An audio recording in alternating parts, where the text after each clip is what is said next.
grandmother as it had been a while since they'd seen each other. "That's a good idea," her mother said. So they packed a nice basket for Little Red Riding Hood to take to her grandmother.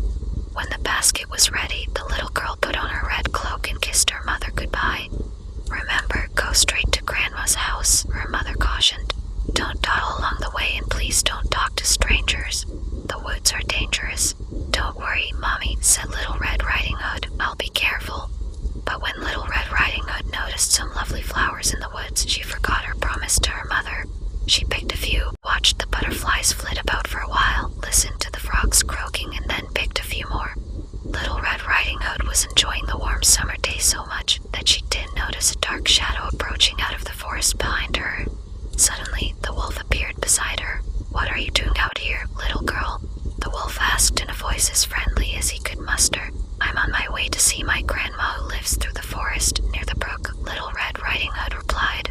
Then she realized how late she was and quickly excused herself, rushing down the path to her grandma's house. The wolf, in the meantime, took a shortcut. The wolf, a little out of breath from running, arrived at Grandma's and knocked lightly at the door. "Oh, thank goodness, dear. Come in, come in.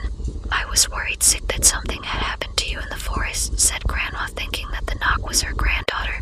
The wolf let himself in. Poor Granny did not have time to say another word before the wolf gobbled her up. The wolf let out a satisfied burp and then poked through Granny's wardrobe to find a nightgown that he liked. He added a frilly sleeping cap and for good measure dabbed some of Granny's perfume behind his pointy ears. A few minutes later, Red Riding Hood knocked on the door. The wolf jumped into bed and pulled the covers over his nose. "Who is it?" he called in a cackly voice. "It's me, Little Red Riding Hood. Oh, how lovely." "Do come in, my dear," croaked the wolf. When Little Red Riding Hood entered the little cottage, she could scarcely recognize her grandmother. "Grandmother, your voice sounds so odd. Is something the matter?" she asked. "Oh, I just have a touch of a cold," squeaked the wolf, adding a cough at the end to prove the point. "But grandmother, what big ears you have," said Little Red Riding Hood as she edged closer to the bed. "Better to hear you with, my dear," replied the wolf. "But grandmother, what big eyes you have," said Little Red Riding Hood. "The better to see you with, my dear," replied the wolf. "Grandmother, what big teeth you have," said Little Red Riding Hood, her voice quivering slightly.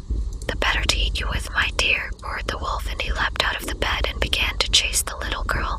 Almost too late, Little Red Riding Hood realized that the person in the bed was not her grandmother, but a hungry wolf.